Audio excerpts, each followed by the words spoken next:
Nous allons maintenant établir les premières propriétés sur le produit scalaire. Tout d'abord, une propriété très importante avec laquelle nous devons d'abord définir ce que sont deux vecteurs orthogonaux. Et donc deux vecteurs UV sont dits orthogonaux lorsque leurs directions sont orthogonales, c'est-à-dire dans le plan sont perpendiculaires. On note U orthogonal à V, et par convention, nous dirons que le vecteur nul est orthogonal à tout vecteur du plan. Ainsi, si U, V et W sont trois vecteurs et lambda un réel, pour l'orthogonalité, eh bien, dire que vecteur U est orthogonal à vecteur V est équivalent à dire que U scalaire V égale 0. La démonstration est évidente, en prenant par exemple la définition soit avec le projeté, soit avec le cosinus. Pour que le produit scalaire soit nul, eh bien, cela est équivalent à dire, lorsque un des vecteurs n'est pas nul, lorsque les deux vecteurs ne sont pas nuls, cela est équivalent à dire à ce que le cosinus vaut 0. Or, si le cosinus vaut 0, c'est bien que l'angle est égal à pi sur 2, ou bien pi sur 2 plus ou moins pi. Commutativité, U scalaire V est égal à V scalaire U.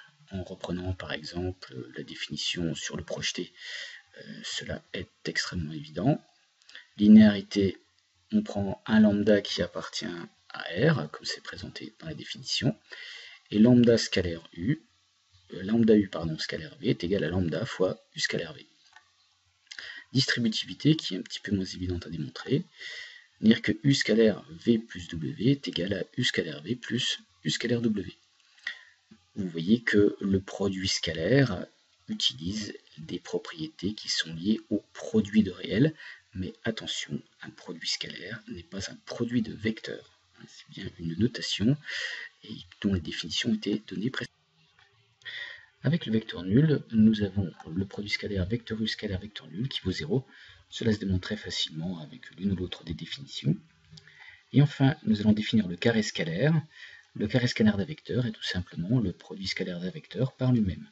Ainsi, vecteur U scalaire vecteur U égale vecteur U puissance 2 ou exposant 2 que nous allons appeler carré scalaire de U.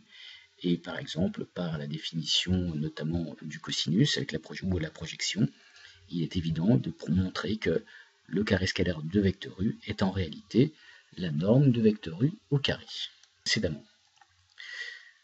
Une expression très importante à connaître, lorsqu'on se place dans un repère orthonormé, c'est indispensable. Nous avons deux vecteurs dont nous connaissons les coordonnées, U qui a pour coordonnées xy et V qui a pour coordonnées x', y'. Et bien tout simplement, l'expression du produit scalaire va se calculer en multipliant les premières coordonnées et en ajoutant le produit des deuxièmes coordonnées. Ainsi, U scalaire V est égal à x plus y'. Ensuite, en utilisant ces propriétés, notamment de distributivité, eh bien nous avons les notes remarquables avec les produits scalaires. Nous noterons que U plus V puissance 2, nous allons le définir comme le produit scalaire U plus V scalaire U plus V. Et en utilisant les formules de développement de distributivité, nous obtiendrons le carré scalaire de U plus 2U scalaire V plus le carré scalaire de V. Enfin, la différence U moins V, le carré scalaire de vecteur U moins vecteur V, comme pour les nombres, comme pour les calculs algébriques, nous retrouverons carré scalaire de U moins 2U scalaire V plus carré scalaire de V. Et ensuite, la troisième unité remarquable, que vous connaissez bien, qui marche également donc avec les produits scalaires, qui est donc vecteur U plus V scalaire vecteur U moins V est égal à carré scalaire de U moins carré scalaire de V. Enfin, nous noterons que le produit scalaire de deux vecteurs est toujours compris entre moins la norme de U fois norme de V et norme de U fois norme de V. Cela se démontre très facilement avec la définition sur les cosinus, puisque le cosinus est un nombre variant entre moins 1 et 1.